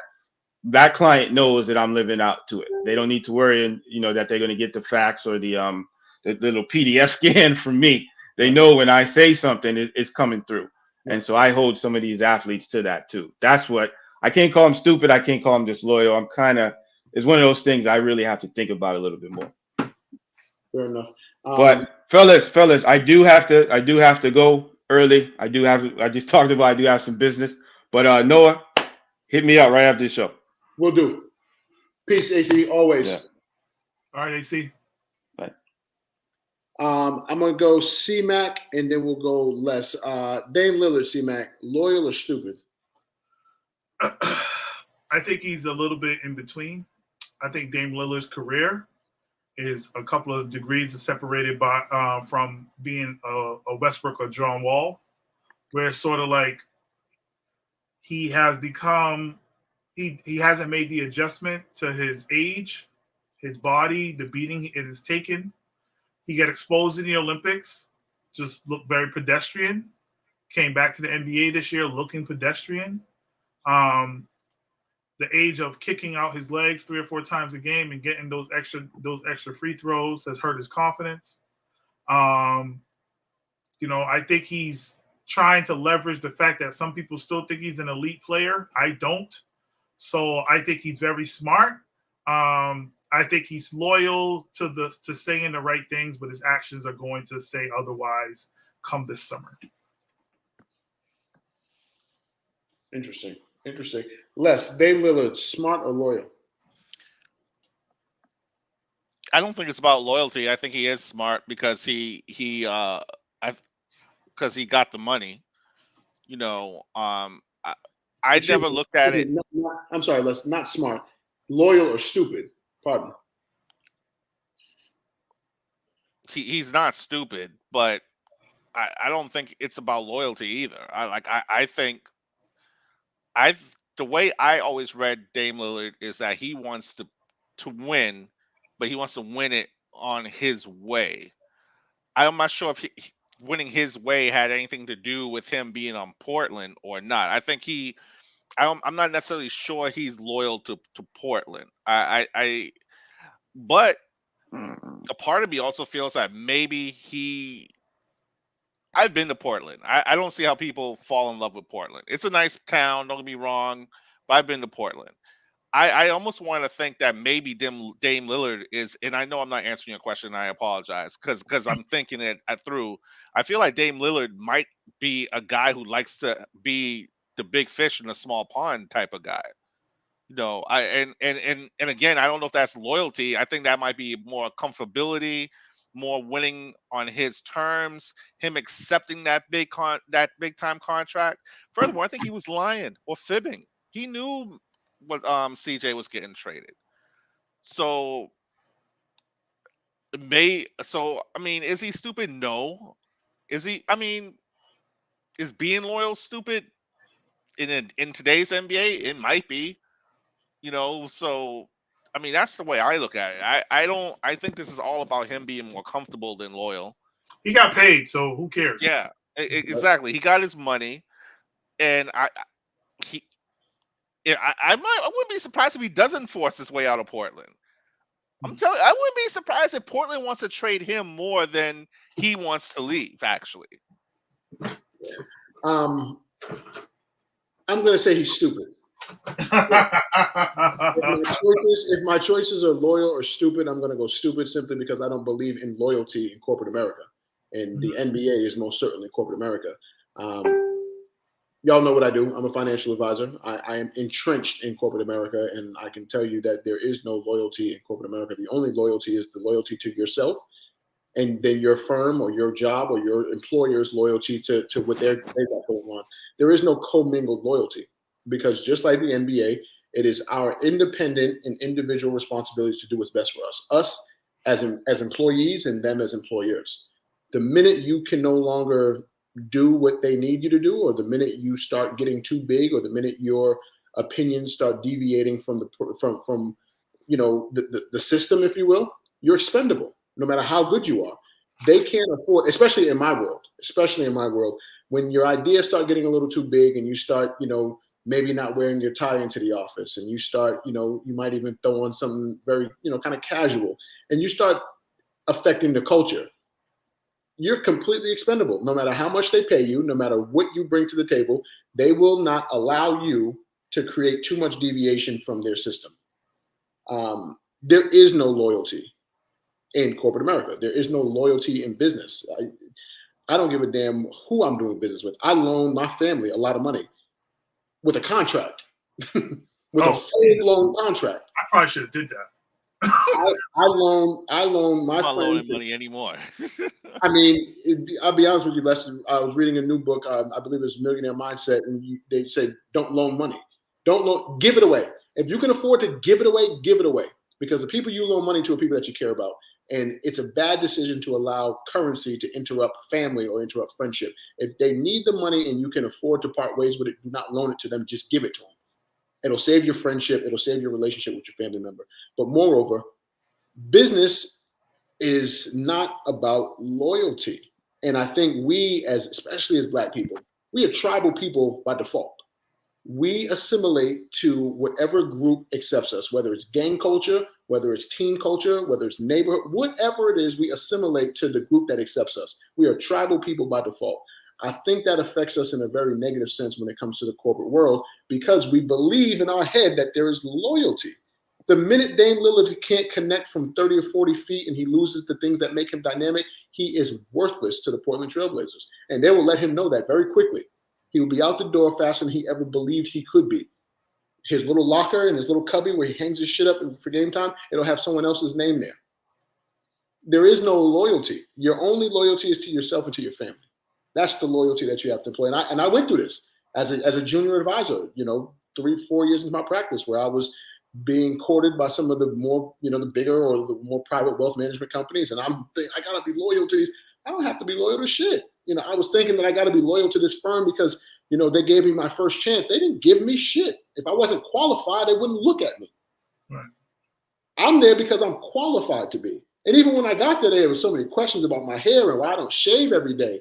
They're not loyal to me. How could I be loyal to these people? And not to make this about me, but it resonates with me on a personal level because I see so many young brothers confuse loyalty with business. Dame Lillard should have made a move out of Portland a long time ago. He is now 31 years old and he's battling some pretty serious injuries. His stock has dipped He was exposed in those Olympics. That physical play had him out there looking very pedestrian, like C-Mac said. And he came back into the league, and it wasn't the same. We didn't see none of this. There was no more of this. Right. He was shell-shocked. Those Europeans and those players took him completely off his square. And then he came back and he looked like shit. And he conveniently had an injury that he can sit out for the whole year and get his shit together. Dame Lillard should have been out of Portland a long time ago. You know, people can say whatever they want about LeBron. LeBron stayed in Cleveland too long. KG stayed in Minnesota too long. And I draw that correlation because KG now is the same. Dame Lillard now is the same age as KG was when he went to Boston, 31 years old. Now he's in a position where he's talked all this loyalty shit, and now he's going to end up having to contradict himself because whatever it is that he's seeking is not in Portland. And he knows it's not in Portland. Portland knows it's not there. Portland is they got rid of Norm Powell. They sent away Covington. Portland is not looking to build around him. You gave away some of your better pieces. CJ just dropped 38. CJ's averaging damn near 32 since he's been in New Orleans. CJ's gone. Covington's gone. Norm Powell gone. You have nothing there for Dame Lillard. They're not thinking, let's do this for Dame. They're thinking we need to start rebuilding beyond Dame fucking Lillard. So all this loyalty that you preach for all these years, 8-9 years, that you've grown now old. You've grown old in this company. The Portland Trailblazers were never really loyal to you because they didn't surround you with the pieces that you needed in order to truly compete. Where was the loyalty then? Where was the loyalty with Dan Gilbert and Griffin and with LeBron in his first 7 years? Loyalty to me is doing what good GMs are supposed to do. Nurture your young talent. Yep. The worst my closing piece is less. While there is no loyalty in business, you should absolutely never be loyal to someone who's not loyal to you. Go ahead. No problem. I have no problem with that. And I don't think Dame is going to look bad unless he forces his way into a particular situation. So, for example, let's say Dame somehow forces his way to Milwaukee to play with. They don't have the money. I know, but I'm just for shit. I mean, they could match it with a trade. They could trade a. Yeah, but let's just say Holiday got a good size contract. Yeah, let's say he forced his way to Milwaukee to team up with a player or another team. You know, I think that he would look bad because he's always stood on he wants to beat the best. If he just gets traded, so did Durant. Yeah, exactly. So if he just got traded to a better situation, I think it depends on what situation, and then he might look kind of funny. Because then a person like me would be like, well, you said you wouldn't team up and blah, blah, blah, but clearly you're teaming up. So, but if they send him to, I don't know, somewhere where he can win, but he's clearly the lead guy there maybe or something, it might not look that bad. I mean, you got to stop. At some point in your life, you got to stop giving a fuck about optics. I'm a grown fucking man. I got a wife and 2 kids. I don't give a fuck what anyone thinks about what anything I do. Errol Fox, no. You know, my wife and kids look at me and they know that I'm leading properly. They know I'm making sound decisions for our family. I don't give a fuck what anyone else thinks. It's those 2 little boys and that woman that said I do. At some point, you got to be. You can't give a fuck about optics. And no matter what, Dame's going to look silly because Dame wants out. It's clear. Dame started talking about teams that he might go to if he were a free agent or if he were to move. There's already a crack in the armor. This whole I'm staying here and I want to win in Portland. There was no fucking winning in Portland. Even Giannis's route. You know, everyone says, "Oh, Giannis cracked the code. Giannis beat the super team era." Giannis is on a team with 3 max players. There are 3 max contracts. That is a big fucking 3. And it is a variation of a big 3. No, we're not going to call Drew Holiday a premier. He's getting paid $40 million a year. Signed a 4-year, $160 million contract. That is a big fucking 3. It's a big fucking 3, no matter how you want to call it. Middleton was the highest paid player in the highest paid player in the league 2 years ago. Chris fucking Middleton. You know what I mean? There is a big 3 nucleus in Milwaukee, and that's how you win. That is how you won in the 80s. With Boston's big 3, that's how you won with Magic's big 3. That's how you won with Timmy's big 3. That's how you won with fucking however Taylor West, Chamberlain. The recipe has been 3 stars. And even if they're different tiered level stars, if they're one first tier, second tier, third, you need 3 fucking stars to compete. Of course, not in the 90s when it was really diluted and you didn't really need much of anything. But that's a completely different situation because they had an unprecedented league expansion where the league grew by almost 30%, adding 6 more losing teams to the fold. But every single about 100 more wins to Michael Jordan's career. But anyway, go ahead. Every single decade has proven to you that there is a recipe for winning championships. It's having a nucleus of 3 players, 3-star players. Dame, I don't need to explain this to Dame, and I damn sure don't need to explain it to any of the guys making 7 figures in the Portland Trailblazers brass and their front office. They know this. There's never been a concerted effort to make them competitors. I mean, there was the year they made the Western Conference Championship it was a joke. They had no chance at beating fucking LeBron and AD. There was no fucking way they could ever do that. AD could have gotten hurt, and they still couldn't have beaten those Lakers. But I say all that to say, man, screw what the optics look like, man. You got to do what's best for you. And now Dame is going to be in a situation like a lot of players who tried to be loyal and end up being castrated by the same people that they were trying to prove that they were loyal to when they don't have a championship. Again, I'm not necessarily sure he wanted to be loyal. I think. Oh, that's all he's talked about. Les. I think he talks about that, but I think what I feel he wants to win it his way. Like some people want to win. LeBron showed us that 7 years he played out of his fucking mind. Some of the highest PER and plus minuses this league has ever seen. He played at a higher level than Dame Lillard ever could, and it was never even close enough to being good. We saw that when he got swept in the 07 finals. But that doesn't mean that Dame didn't want to win his way. But what I'm saying is whether you want to do something your way or not, you have to apply the logic. No one has ever won it their way. It is. Yeah, I also don't think Dame. I think he wants to be a big fish in a small pond. And that's the only reason why I could see him staying. I don't think it's about loyalty. I think it's about the money. But everything he's said is about being loyal to Portland, staying in Portland, and bringing a championship to Portland. Yeah, a lot of players say a lot of things, Right, but I mean, I've got to take that at face value. I can't speculate any further than what the man said himself. That statement alone got him the bag too. Like, yo, I'm gonna be here. I want to be here. Blah, blah, blah. I mean, he got the bag, and players will do and say whatever they can say to get the bag. Hell, I saw Kyrie Irving tell Boston he'll stay if you'll have him. And I remember debating, like, dude, why would he leave? He said he's staying. I was wrong. Remember the commercial? Yeah. Him and his dad. Yeah. Like players say whatever they got. I don't know. Like sometimes if you will allow me to, I did tell everybody he was leaving despite that commercial because I heard from him himself that he was leaving. Oh, dude, I'm told everybody in the group he was leaving. I'm admitting right here that I was wrong about that. I was, and you were right. And you weren't the only one that was right. There was a couple other people that was right about it. Was that Nate's godson? Yeah. No. Nate doesn't believe anything. All Boston Yahoos, if you will, said he was. Yes, we all Nate's said godson is a Boston Yahoo, bro. Yo, for real, he is. But I think players say whatever they say. Like I honestly don't listen to. I listen enough to try and decipher what they really mean. And sometimes I think I do good at it. Sometimes I do bad at it.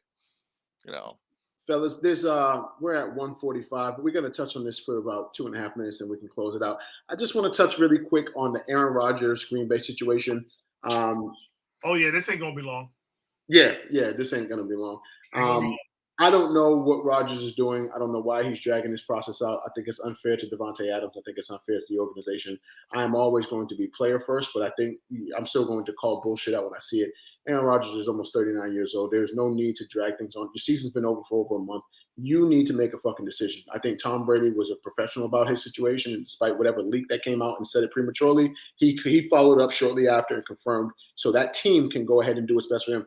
Free agency in the NFL is starting in a couple of weeks. Devontae Adams is scheduled to be a free agent. People need to know what the fuck you're doing.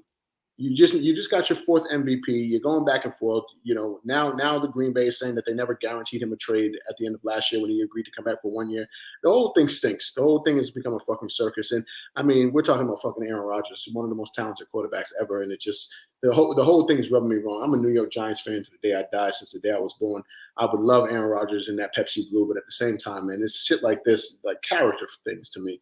It's just not a good look for his brand. It's not a good look to be the league MVP and holding your team hostage like this, and holding guys like Devontae Adams, who's been nothing but a consummate professional, and arguably, if not unarguably, the best wide receiver in football.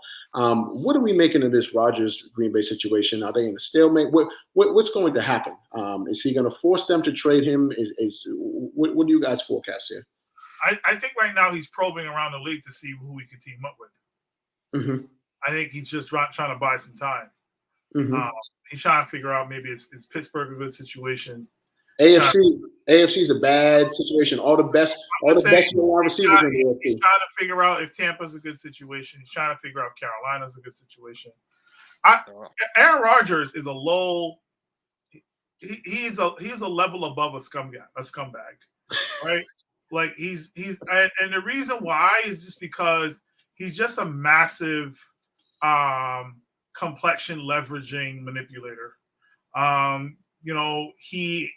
He's skillful, yes, but like the history of Aaron Rodgers is just that level of inconsistency as a human being, right? Like he wasn't with the whole Cal situation, like having nothing wrong with JUCO, but there were some reports that he was just a colossal scumbag. So like, and then like trying to manipulate coaches, saying he didn't want the coach, but he wants a coach. And that further takes it away from the problem being him in clutch situations. Like getting outplayed by Garoppolo when all the chips. Get outplayed by Garoppolo, but you want like, I don't know, you got champagne taste, but you're getting sorrow out of this, right? So like, we are Caribbean, C-Max, so we gonna take sorrow over champagne. All three of us. That's what I'm saying. I mean, there's a lot of people. I don't drink sorrow, but I drink Mobby. I drink them both, and I mix them together sometimes. You're a sicko. With a little Ray and nephew. You're a sicko. So the bottom line is that Aaron Rodgers is a scumbag, right? And that's it, right? What he's going to do is manipulate the situation to benefit him. He's trying to figure out what the rest of the folks are doing in the league. And I know for sure he don't want to go to Pittsburgh, given that they got two black coaches over there. I'm not saying he's a racist, but he's racist adjacent. So I think that could also be a factor as well. So he's probably trying to figure out what's going to happen with Kyler Murray, right? Aaron Rodgers in the Arizona uniform ain't a bad idea, right? So Devontae Adams is probably learning that Aaron Rodgers was never really loyal to him as well, because they might franchise tag his ass. So, it's a shit show, and and at the middle of the shit show is the scumbag Aaron Rodgers. And let's close this out on it, man. What is your take on this Green Bay AR situation? I think he's a drama queen. I think he wants all the attention to be on him. I think he's going to eventually stay in Green Bay, because I don't know how many franchises would allow him to continue to pull this nonsense. If I'm not mistaken, he's not a great guy from everything I've heard. Who's the receiver that used to show up on Undisputed from time to time who played with him? I can't remember his name. It might be Greg Jennings. Jennings? Is it Greg Jennings?